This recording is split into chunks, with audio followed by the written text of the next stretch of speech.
Haji Benjamin yang merupakan salah satu pemuda muslim dari Yogyakarta mengusulkan nama Masjid Peringatan Syuhada. Nama tersebut kemudian disingkat menjadi Masjid Syuhada.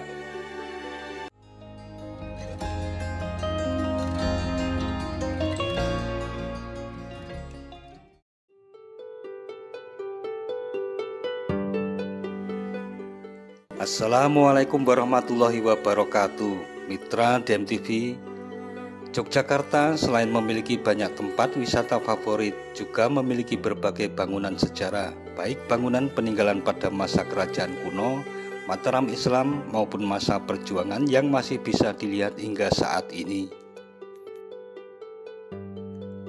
Dan salah satunya adalah Masjid Syuhada yang terletak di Jalan I Dewa Nyoman Oka 13 Kota Baru, Yogyakarta. Sebuah masjid yang menyimpan nilai sejarah terutama berkaitan dengan perjuangan kemerdekaan Republik Indonesia. Masjid ini selesai dibangun dan diresmikan pada tanggal 20 September 1952. Kota Baru dulunya merupakan markas serta tempat tinggal orang-orang Belanda semasa menjajah Indonesia, berikut orang Tionghoa serta orang Indonesia kelas atas atau mereka yang menerima pendidikan ala barat. Pembangunan Masjid Syuhada sendiri juga didasari atas persoalan tidak adanya tempat ibadah bagi umat Islam di Kota Baru. Selain itu, pemerintah Indonesia juga bermaksud memberikan hadiah kepada rakyat Yogyakarta atas perjuangan mereka dalam melawan penjajah dan mempertahankan kemerdekaan Indonesia. Sebagaimana diketahui, Yogyakarta saat itu dijadikan sebagai ibu kota revolusi Indonesia atau pemerintahan sementara akibat tentara Belanda berhasil menguasai Jakarta. Untuk menunjukkan eksistensi Indonesia di dunia internasional, Sri Sultan Hamengkubuwono ke-9 menawarkan untuk memindahkan pemerintahan Indonesia dari Jakarta ke Yogyakarta untuk sementara waktu.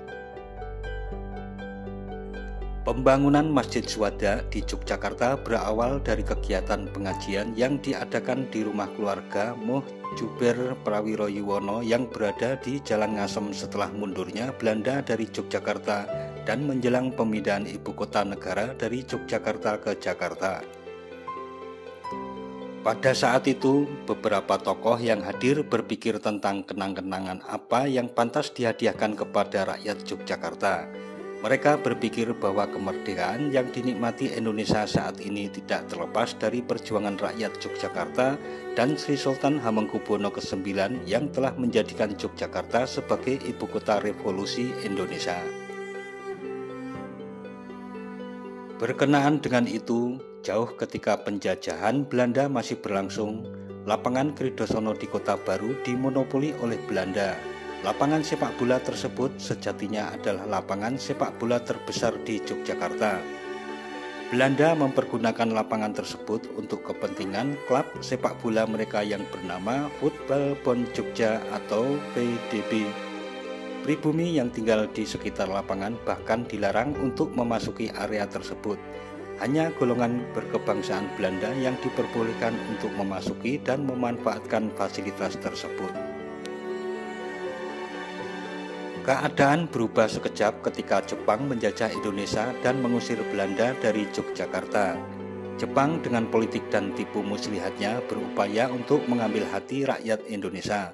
Mereka memberikan kesempatan kepada rakyat Yogyakarta untuk dapat memanfaatkan fasilitas lapangan sepak bola tersebut. Hal itu menjadi dalih Jepang yang mengaku sebagai saudara tua Indonesia. Rakyat Yogyakarta diperkenankan untuk menggunakan lapangan yang ada sebagai sarana hiburan menonton pertandingan sepak bola. Di tengah-tengah pertandingan sepak bola yang sedang berlangsung, terjadi percakapan antara dua tokoh masyarakat bernama Muhammad Mu'ammal dan H.M. Suja. Ketika waktu sholat asar tiba di antara berlangsungnya pertandingan sepak bola, mereka kesulitan untuk mencari tempat ibadah. Mereka lupa bahwa di daerah Kota Baru belum ada masjid. Bahkan gereja Kristen Batak Protestan yang ada di sana dahulu juga sempat dijadikan masjid jami untuk sholat Jumat. Berkenaan dengan dua peristiwa tersebut, maka beberapa tokoh agama dan masyarakat sepakat untuk membangun masjid di Kota Baru sekaligus sebagai hadiah dari pemerintah Indonesia kepada rakyat Yogyakarta. Proses pembangunan Masjid Syuhada mengalami dinamika dan pasang surut hingga 3 kali terjadi pembentukan panitia dan kemudian diresmikan oleh Menteri Agama RI Kabinet Hatta KH Maskur dengan kantor di Jalan Ngapian nomor 29 Yogyakarta. Haji Benjamin yang merupakan salah satu pemuda muslim dari Yogyakarta mengusulkan nama Masjid Peringatan Syuhada. Nama tersebut kemudian disingkat menjadi Masjid Syuhada. Sebagaimana diketahui, sebanyak 21 pejuang gugur dalam pertempuran Kota Baru pada tanggal 7 Oktober 1945 antara kaum Republikan dengan tentara Jepang yang ingin mempertahankan Kota Baru.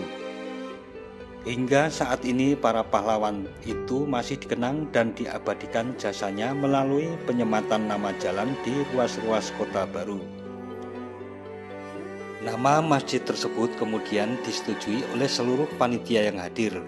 Namun demikian, sang pengusul nama tersebut wafat pada tanggal 4 Juli 1950 dan tidak dapat menyaksikan proses pembangunan serta menikmati Masjid Syuhada. Dalam perkembangannya, Sri Sultan Hamengkubuwono ke-9 juga membebaskan tanah seluas 2000 meter persegi di depan masjid untuk dibangun asrama. Bangunan asrama tersebut juga disusul dengan berdirinya bangunan-bangunan lembaga lain di sekitar masjid yang kemudian membuat Masjid Syuhada berintegrasi dengan lembaga-lembaga yang ada.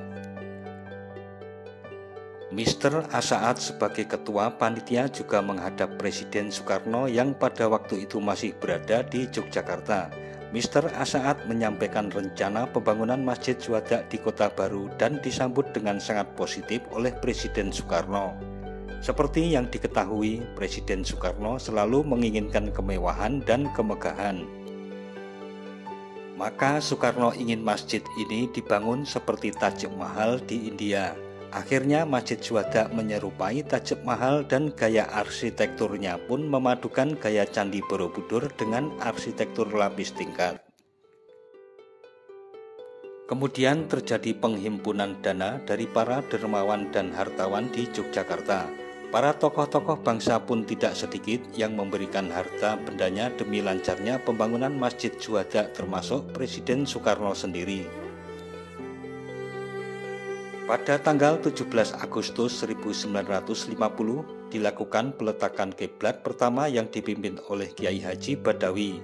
Kemudian pada tanggal 23 September 1950 peletakan batu pertama oleh Sri Sultan Hamengkubuwono ke-9 yang pada saat itu menjabat sebagai Menteri Pertahanan Republik Indonesia. Saat peletakan batu pertama itu juga dihadiri oleh Syafruddin Prawiragara dan Pakualam ke-8 yang membacakan amanat dari Presiden Soekarno yang berhalangan hadir dalam kesempatan itu. Setelah melalui proses yang panjang, akhirnya pada tanggal 20 September 1952, Masjid Syuhada selesai dibangun dan diresmikan. Kegiatan peresmian Masjid Syuhada dihadiri oleh Presiden Soekarno, para menteri, dan para duta besar negara Islam. Setelah kegiatan peresmian berupa pengguntingan pita berlangsung, mereka melakukan sholat zuhur berjamaah di dalam masjid yang dilanjutkan dengan kegiatan berjalan-jalan di sekitar Masjid Syuhada untuk menikmati kemegahan yang ada. Simbol nasionalisme tercermin dari 17 anak tangga gapura masjid dengan segi 8, kubah pertama berjumlah 4 dan kubah atas berjumlah 5. Dapat disimpulkan bahwa masjid ini adalah simbol kemerdekaan Republik Indonesia yakni 17 Agustus 1945. Selain itu, masjid ini juga memiliki simbol religius yang khas. Terdapat 20 ventilasi di ruang bawah yang menandakan 20 sifat Allah SWT. 6 jendela di tempat sholat pria sebagai simbol rukun iman, 5 ventilasi di tempat khusus imam sebagai simbol hukum Islam, dan 2 tiang penyangga di musola putri sebagai simbol syahadatain. Masjid Syuhada merupakan masjid termegah di Yogyakarta waktu itu. Dibandingkan lainnya, masjid ini sudah memiliki fasilitas lengkap seperti speaker dan perekam suara. Sejak tahun 2002, masjid ini ditunjuk sebagai objek wisata religius serta benda cagar budaya di Yogyakarta. Selain pemenuhan kebutuhan akan masjid jami bagi umat Islam, masjid ini merupakan tempat pendidikan dan dakwah. Di sana terdapat jenjang pendidikan dari SD hingga perguruan tinggi untuk pengembangan ilmu pengetahuan. Pendidikan dan dakwah bagi umat Islam pun bersifat multikultur. Para pengajarnya pun berasal dari lintas ormas. Hal ini menjadi simbol bahwa masjid ini terbuka dengan berbagai macam pengetahuan agama Islam. Setiap harinya masjid ini tidak pernah sepi dari pengunjung, baik yang ingin belajar agama Islam atau sekedar melihat bangunan cagar budaya ini. Lebih lagi di bulan Ramadan, masjid ini selalu ramai saat acara buka puasa karena ada tradisi buka bersama. Berdirinya Masjid Syuhada Kota Baru Yogyakarta yang diresmikan pada 20 September 1952 memiliki sejarah panjang terhadap perkembangan masjid modern di Indonesia. Lahirnya masjid berwarna dominan hijau ini mendorong hadirnya masjid bergaya modern lainnya waktu itu. Tempat ibadah umat Islam yang berlokasi di Jalan I Dewa Nyoman Oka nomor 13 Kota Baru Gontokusuman Kota Yogyakarta ini termasuk salah satu pionir arsitektur masjid modern di Indonesia. Nah, mitra DMTV, demikian tentang sejarah panjang berdirinya Masjid Syuhada pada masa penjajahan dan sebagai tanda kenangan atas dijadikannya kota Yogyakarta sebagai ibu kota sementara Republik Indonesia. Jangan lupa subscribe dan tekan tombol loncengnya agar tidak ketinggalan dengan video-video terbaru dari DMTV. Sekian dan wassalamualaikum warahmatullahi wabarakatuh.